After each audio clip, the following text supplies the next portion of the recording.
Hi friends, నమస్తే. తెలంగాణ రాష్ట్రంలో ప్రతిష్టాత్మకంగా చేపడుతున్నటువంటి రాజీవ్ యువ వికాసం పథకానికి సంబంధించినటువంటి బిగ్ బ్రేకింగ్ న్యూస్ అయితే రావడం జరిగింది. ఈ యొక్క పథకానికి ఇదివరకు ఆన్లైన్ అప్లికేషన్స్ అయితే స్వీకరించడం జరిగింది. ఈ యొక్క అప్లికేషన్కి చాలా దరఖాస్తులు రావడం వల్ల సర్వర్ అనేది సరిగ్గా పనిచేయకపోవడం వల్ల చాలామంది మీ సేవల చుట్టూ సిఎస్సి సెంటర్ల చుట్టూ బారులు తీరడం అయితే జరిగింది. ఈ యొక్క పరిస్థితిని అర్థం చేసుకున్నటువంటి రాష్ట్ర ప్రభుత్వం, తెలంగాణ రాష్ట్ర ప్రభుత్వం ఆఫ్లైన్లో ఒక అప్లికేషన్ ఫామ్ని కూడా రిలీజ్ చేయడం జరిగింది. ఈ యొక్క అప్లికేషన్ ఫారంని మీరు ఫిల్ చేసి మీ యొక్క ఫోటోను పెట్టి కావలసినటువంటి డాక్యుమెంట్స్ని ఇచ్చి మీ యొక్క ఎంపీడీఓ ఆఫీస్లో లేదా మున్సిపల్ ఆఫీస్లో ఇచ్చినట్టయితే మీ యొక్క ఈ అప్లికేషన్ అనేది సబ్మిట్ అవ్వడం జరుగుతుంది. అప్లికేషన్ ప్రాసెస్ అనేది పూర్తవ్వడం జరుగుతుంది. ఈ అప్లికేషన్ని ఏ విధంగా పూర్తిగా ఫిల్ చేయాలి, ఏమేం డాక్యుమెంట్స్ పెట్టాలి అనే పూర్తి వివరాలని నేను మీకు ఈ వీడియోలో అందించడం జరుగుతుంది. వీడియోని మీరు ఎక్కడా కూడా స్కిప్ చేయకుండా చివరి వరకు చూసినట్టయితే పూర్తి విషయాలు మీకైతే అర్థమవడం జరుగుతుంది. మొదటిసారిగా మీరు మన ఛానల్ని చూస్తున్నట్టయితే ప్రతి ఒక్కరూ మన ఛానల్ని సబ్స్క్రైబ్ చేసుకొని పక్కనున్నటువంటి బెల్ ఐకాన్ పైన ట్యాప్ చేసి ఆలని సెలెక్ట్ చేసుకోండి. ఇలాంటి లేటెస్ట్ ఇన్ఫర్మేషన్ రాజీవ్ యువ వికాసానికి సంబంధించిన ప్రతి వీడియో మీ వరకు రావడం జరుగుతుంది. ఇప్పుడైతే నేను మీకు ఈ వీడియో విషయాన్ని పూర్తిగా అర్థమయ్యే విధంగా చెప్తాను. వీడియోని కంటిన్యూ చేయండి. ఫ్రెండ్స్, ఇక్కడ ఈ యొక్క పేజ్ లింక్ అనేది నేను మీకు డిస్క్రిప్షన్లో ఇచ్చాను. అక్కడ టచ్ చేసినట్టయితే ఈ పేజ్ వరకు రావడం జరుగుతుంది. ఈ యొక్క అప్లికేషన్ డేట్ని కూడా పెంచడం అయితే జరిగింది. 14వ తేదీ ఏప్రిల్ వరకు అవకాశాన్ని అయితే ఇవ్వడం జరిగింది. మీరు ఒకసారి ఇక్కడ గమనించండి. Click here to download application form అని చెప్పేసింది కదా, దీనిపైన క్లిక్ చేసినట్టయితే ఈ యొక్క ఆఫ్లైన్ అప్లికేషన్ ఫామ్ అనేది ఓపెన్ అవుతుంది. నేను మీకు ఇది ఏ విధంగా ఫిల్ చేయాలో కూడా చూపిస్తాను. చూడండి, ఇక్కడ ఈ యొక్క అప్లికేషన్ ఫామ్ అయితే ఓపెన్ అయింది. ఇక్కడ ముందుగా కార్పొరేషన్ పేరు మీరు ఎస్టీకి అప్లై చేయాలా, ఎస్సీకా, ఈబీసీకా, బీసీకా అనేది రాయండి. ఇక్కడ మీ యొక్క ఫోటోని అప్లై చేయండి, అంటే మీ యొక్క పాస్పోర్ట్ సైజ్ ఫోటోని పెట్టండి. నెక్స్ట్ వచ్చేసి మీ యొక్క జిల్లా పేరు, మండలం పేరు, గ్రామం పేరు, అడ్రస్, మొబైల్ నెంబర్ కూడా రెండుంటే 2 మొబైల్ నెంబర్స్ అనేది ఇవ్వండి. ఇక్కడ ఆధార్ కార్డు నెంబర్ ఇవ్వండి. దరఖాస్తుదారుని పేరు ఆధార్ కార్డులో ఏ విధంగా ఉంటే ఆ విధంగా రాయండి. భర్త పేరు లేదా తండ్రి పేరు రాయండి. పురుషుడా, స్త్రీనా, ట్రాన్స్జెండరా అనేది ఇక్కడ రాయండి. నెక్స్ట్ వచ్చేసి పుట్టిన తేదీ రాయండి. విద్యార్హతలు మీరు ఎంత చదువుకుంటే అంత రాయండి.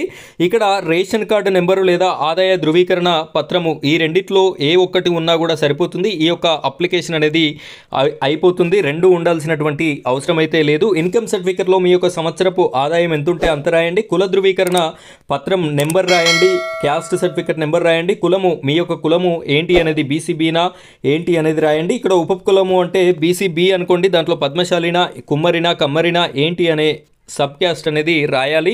వృత్తి, మీరు ఏం చేస్తున్నారు, స్టడీనా లేదా ఇతర పనులు చేస్తున్నారా అనేది రాయవలసి ఉంటుంది. ఇక్కడ వల్నరబుల్ గ్రూప్స్ అని చెప్పేసి ఉంది, దీన్నైతే వదిలేయండి. 20వ ఆప్షన్ దివ్యాంగుల ధృవీకరణ పత్రం నెంబర్.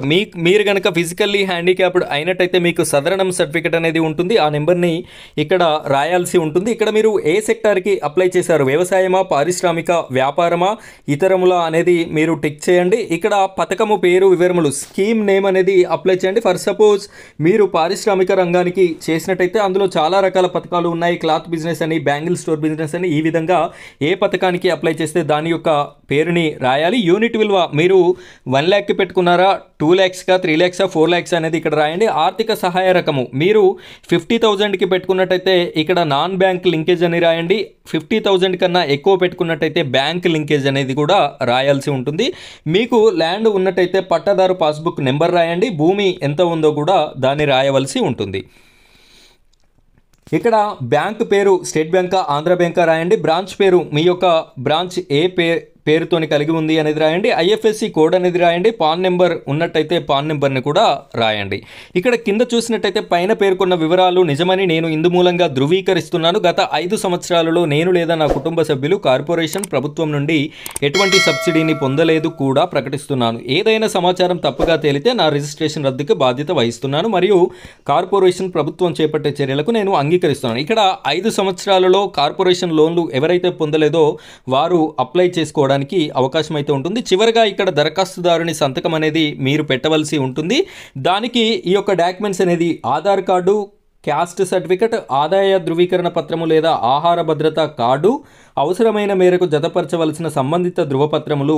అంటే ఇక్కడ ఫిజికల్లీ హ్యాండిక్యాప్డ్ అయితే వికలాంగుల ధృవపత్రము, విద్యార్హతలు చదువుకుంటే విద్యార్హతలు, ఏదైనా ట్రైనింగ్ పొందిన ధృవపత్రము అంటే మీరు ట్రాన్స్పోర్ట్కి సంబంధించినటువంటి స్కీమ్కి అప్లై చేసినట్టయితే డ్రైవింగ్ లైసెన్స్. ఈ విధంగా పిన్ చేసి మీరు ఇక్కడ గమనిక చూడొచ్చు. అభ్యర్థులు పూరించిన దరఖాస్తు ఫారంను అవసరమైన పత్రాలతో పాటు సంబంధిత మండలం ఎంపీడీఓ ప్రజాపాలన సేవా కేంద్రం మున్సిపల్ కార్యాలయంలో సమర్పించాలి. ఇక్కడ విలేజ్ వాళ్ళైతే ఎంపీడీఓ కార్యాలయంలో ఇవ్వాలి, సిటీ వాళ్ళైతే మున్సిపల్ కార్యాలయంలో ఇవ్వవలసి ఉంటుంది. సో ఈ విధంగా ఆఫ్లైన్ అప్లికేషన్ కూడా ఈ రోజు నుండి స్టార్ట్ అవ్వడం అనేది జరిగింది. కాబట్టి ఈ యొక్క అవకాశాన్ని కూడా మీరు వినియోగించుకోండి.